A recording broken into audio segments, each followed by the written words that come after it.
Robots ఎంత dangerous గా మారాయంటే in fact వాళ్ళు హ్యూమన్స్ లాగా అసలు మాట్లాడట్లేదు.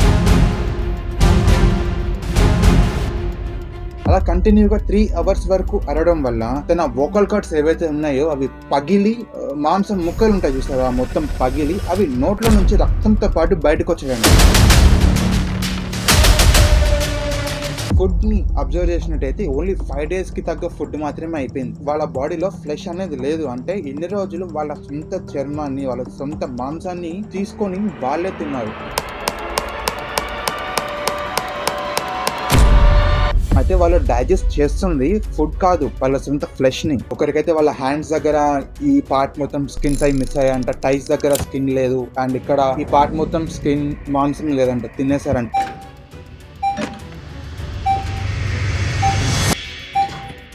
నాకు అనస్థీషియా ఇవ్వకుండానే ఆపరేషన్ చేయండి అని అంటున్నాడు. అండ్ తను గట్టిగా అరుస్తున్నాడు, నవ్వుతున్నాడు కూడా. గత వీడియోలో నేను ఒక వ్యక్తి గురించి చెప్పాను కదా, గత 50 సంవత్సరాలుగా తను నిద్రపోలేదని. అయితే ఆ వీడియో చేసిన తర్వాత మా ఫ్రెండ్స్ నన్ను కొన్ని క్వశ్చన్స్ అడిగారు. హిస్టరీలో ఏమైనా ఇలాంటి ఎక్స్పెరిమెంట్స్ ఏమైనా జరిగాయి, ఎవరైనా ఇంతవరకు ఇట్లా నిద్రపోకుండా ఉన్నారా, ఉంటే సైడ్ ఎఫెక్ట్స్ ఏంటి తెలుసుకో, నెక్స్ట్ వీడియోలో చెప్పన్నారు. అయితే అలాగే నేను గూగుల్ ఏదో బ్రౌజ్ చేస్తున్నాను, దీనికి రిలేటెడ్ గా మన టాపిక్స్ ఉన్నాయని. అండ్ అలా బ్రౌజ్ చేస్తున్న క్రమంలో I found this Russian sleep experiment. ప్రతి ప్రాంతానికి సీక్రెట్స్ ఉంటాయి, అలాగే ప్రతి ప్రాంతానికి కూడా దారుణమైన మర్చిపోని చరిత్ర కూడా ఉంటుంది. మీరు కొన్ని వినే ఉంటారు, కొన్ని వినుండరు కూడా. ఇప్పుడు నేను మీకు చెప్పబోయే చరిత్ర కేవలం డార్క్ వెబ్ లోని చీకటి ప్రపంచానికి మాత్రమే పరిమితమైంది. రష్యన్స్ చేసిన ఈ ఎక్స్పెరిమెంట్ కి ఫలితం మనుషులు మృగాలుగా మారడం. అలా మృగాలుగా మారిన మనుషులు ఎక్స్పెరిమెంట్ చేసిన సైంటిస్టులని చంపి వాళ్ళ మాంసాన్ని తినడం, లైక్ దే ఆర్ జాంబీస్. ఒకసారి ఈ ఫోటో చూడండి, ఇంటర్నెట్ లో అయితే సర్క్యులేట్ అవుతుంది ఫోటో. ఇది నిజమో కాదో తెలియదు, కానీ కొన్ని సోర్సెస్ ప్రకారం అయితే ఆ ఎక్స్పెరిమెంట్ పూర్తయ్యేసరికి ఎవరిపైన అయితే ఆ ఎక్స్పెరిమెంట్ ని చేశారో వాళ్ళు ఇలా మారారు అని కొన్ని సోర్సెస్ అయితే చెప్తున్నాయి. అసలు చరిత్ర తెలియాలంటే మనం కాలంలో కొంచెం వెనక్కి అయితే వెళ్ళాలి. ఇప్పుడు మీరు చూస్తుంది లేట్ 1940s రష్యా. 1940s ఆ టైంలో వరల్డ్ వార్ 2 జరుగుతుంది కదా. ఆ టైంలో సోవియట్ యూనియన్ జపాన్ కి అగైనెస్ట్ గా అయితే వార్ లో జాయిన్ అయింది. నిద్ర అనేది ఎవరికి ఇష్టం ఉండదు. ఇన్ఫాక్ట్ మీరు ప్రాపర్ గా వర్క్ చేయాలన్నా కూడా మనకు నిద్ర అనేది చాలా ఇంపార్టెంట్.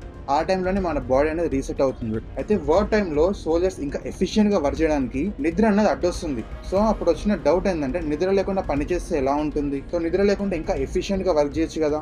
అయితే ఒకవేళ నిజంగానే నిద్రపోకుండా పని చేస్తే దీని అవుట్కమ్స్ ఎలా ఉంటాయి, సైడ్ ఎఫెక్ట్స్ ఏమైనా ఉంటాయా అని తెలుసుకోవాలనుకున్నారు.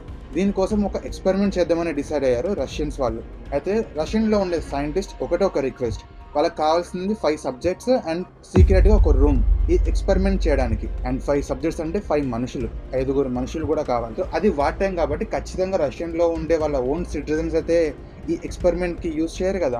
ఆబ్వియస్ గా ఇతర దేశాల నుండి వచ్చిన సోల్జర్స్ అయితే పట్టుబడి ఉంటారు కదా వార్లో, వాళ్ళ నుంచి 5 సెలెక్ట్ చేసి ఈ ఎక్స్పెరిమెంట్ కి అయితే వాడడం జరిగింది. అండ్ రష్యన్స్ ఆ టైంలో ఒక గ్యాస్ అయితే డెవలప్ చేయడం జరిగింది. ఆ గ్యాస్ పీలిస్తే ఏంటంటే మనకు నిద్ర అనేది రాదు, డైరెక్ట్ గా అది మన బ్రెయిన్ పైన అయితే ఇంపాక్ట్ చూపిస్తుందంట. ఖైదీలుగా ఉండే ఇతర దేశాల సోల్జర్స్ రష్యన్స్ వాళ్ళని ఏమని నమ్మించారంటే, మీరు ఒకవేళ 30 రోజుల వరకు నిద్రపోకుండా ఒక రూమ్ లో ఉన్నట్టయితే మీరు మీ దేశాలకి వెళ్ళిపోవచ్చు అని చెప్పారు. అదైతే అందరికీ తెలుసు అది ఎలాగో జరగదని. ఇన్ఫాక్ట్ బట్ ఒక నమ్మకం, నిజంగానే వదిలేస్తారని. 5 subjects అయితే ఒప్పుకొని రూమ్ లోకి అయితే వెళ్ళడం జరిగింది. ఆ రూమ్ ఒక మీడియం సైజ్ లో ఉంటుంది.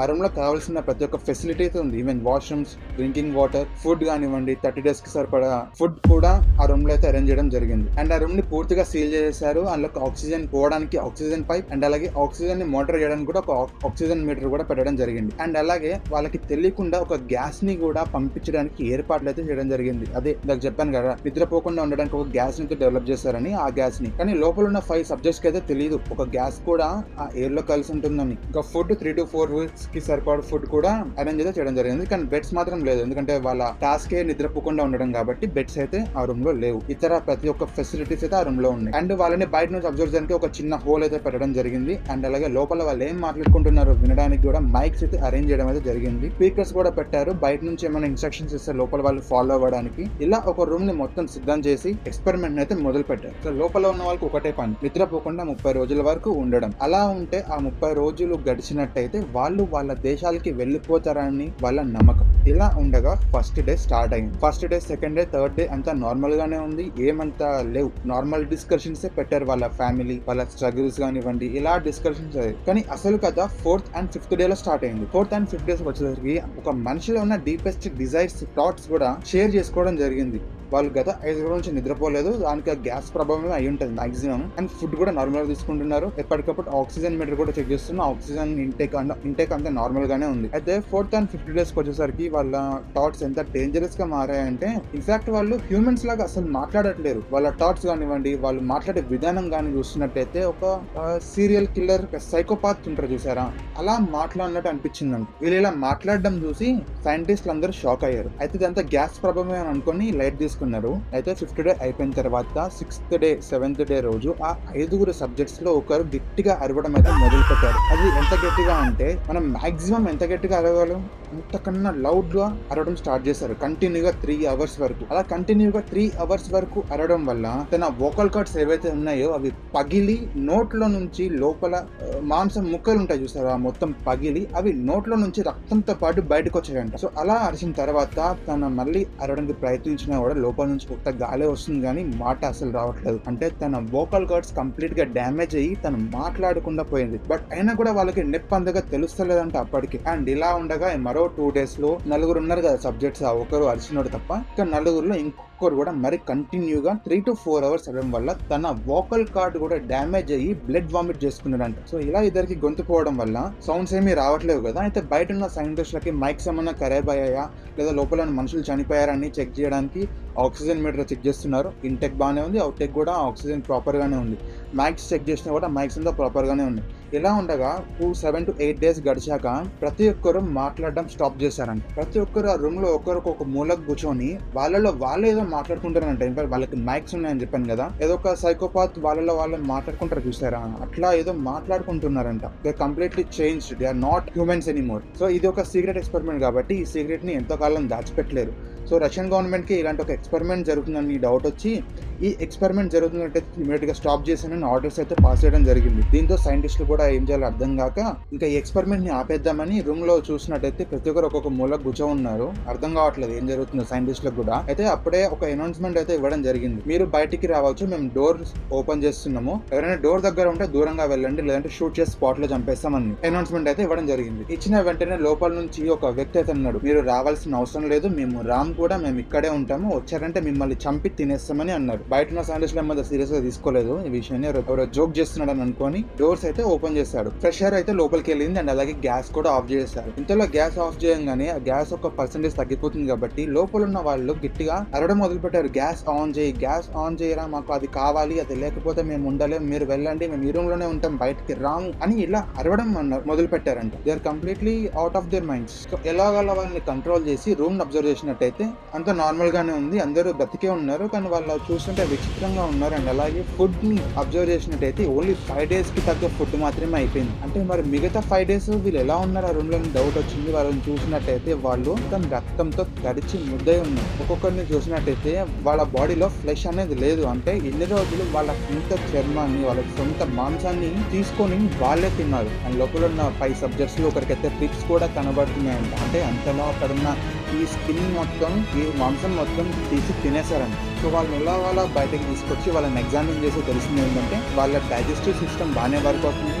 అండ్ అలాగే వాళ్ళు ఆక్సిజన్ తీసుకోవడం కానివ్వండి, వదలడం కానివ్వండి అంతా నార్మల్ గానే ఉంది. అయితే వాళ్ళు డైజెస్ట్ చేస్తుంది ఫుడ్ కాదు, వాళ్ళ సొంత ఫ్లెష్ ని. ఒకరికైతే వాళ్ళ హ్యాండ్స్ దగ్గర ఈ పార్ట్ మొత్తం స్కిన్స్ అయి మిస్ అయ్యాయంట, టైస్ దగ్గర స్కిన్ లేదు, అండ్ ఇక్కడ ఈ పార్ట్ మొత్తం స్కిన్ మాంసం లేదంట, తినేసారంట. అండ్ వాళ్ళకి పెయిన్ కూడా అంతగా తెలుస్తలేదంట. అండ్ ఆ 2 నుంచి వాళ్ళని బలవంతంగా బయటికి తీసుకోవడానికి ప్రయత్నిస్తున్నప్పుడు వాళ్ళు ఇన్ని రోజులు ఏం తినలేదు కదా, అయితే వాళ్ళకి అంత బలం ఎలా వచ్చిందో ఎవరికి అర్థం కావట్లేదు. అంటే వాళ్ళు లిటరరీ ఫైట్ చేస్తున్నారు, ప్రాణాలకు కదా ఫైట్ చేసినట్టు. మేము ఆ రూమ్ లో నుంచి రామంటే రామని చాలా బలంగా ఫైట్ చేస్తున్నారంట. సో అలా వాళ్ళని తీసుకొచ్చే క్రమంలో కొంతమంది డాక్టర్స్ కూడా ఇంజ్యూర్ అయ్యారని అంటున్నారు, కొన్ని సోర్సెస్ అయితే చెప్తున్నారు. ఎలాగలా బయటకు తీసుకొచ్చి వాళ్ళని ఎగ్జామిన్ చేసి ఇంకా తెలిసింది ఏంటంటే వాళ్ళ చర్మాన్ని నోటితో కాకుండా వాళ్ళ సొంత గోర్లతో పీకి మజిల్స్ ని డ్యామేజ్ చేసి మరీ తిన్నారంట. సో ఆ 5 సబ్జెక్ట్స్ లో ఒకరిని ఆపరేట్ చేద్దాం, వాళ్ళ ఇంజురీస్ ని ట్రీట్ చేద్దాం అని ట్రై చేసినప్పుడు ఆ పేషెంట్ కి ఎన్నిసార్లు ఎనస్థీషియా ఇచ్చినా కూడా తను నిద్రలోకి అసలు పోవడం లేదంట. అండ్ అంతేకాకుండా వాళ్ళ కంట్రోల్ లేకుండా మాకు ఎనస్థీషియా ఇవ్వద్దు అని గట్టిగా అరుస్తూ చెప్తున్నారంట. అలా తనని ట్రీట్ చేసే ప్రయత్నంలో ఒక ఒక డాక్టర్ కి హ్యాండ్ ఇంజ్యూర్ అయిందంట. అండ్ మిగతా 4 సబ్జెక్ట్స్ లో ఇంకొకరికి ఇమీడియట్ ట్రీట్మెంట్ అవసరం అని, కొన్ని ఆర్గన్స్ కి ట్రీట్మెంట్ చేస్తే కానీ తను బతకడం కష్టం అని తెలిసి ఆపరేషన్ థియేటర్ కి తీసుకెళ్లాడు. అనస్థీషియా ఇచ్చేటప్పుడు తనకు ఎన్నిసార్లు అనస్థీషియా ఇచ్చినా కూడా తన పైన పనిచేయలేదు. అంతేకాకుండా నాకు వద్దు అని అంటున్నాడు. అయినా కూడా వినకుండా డాక్టర్స్ బలవంతంగా అనస్థీషియా ఇచ్చారంట. అయినా కూడా తను నిద్రపోవట్లేదు, తను స్పృహ కోల్పోవట్లేదు. అంతేకాకుండా గట్టిగా అరుస్తున్నాడు. నాకు అనస్థీషియా ఇవ్వకుండానే ఆపరేషన్ చేయండి అని అంటున్నాడు గట్టిగా. సో నో యూజ్ అని ఆపరేషన్ అయితే స్టార్ట్ చేశాడు. కానీ ఆపరేషన్ చేసే క్రమంలో చాలా అంటే చాలా ఇబ్బందులు వచ్చాయి.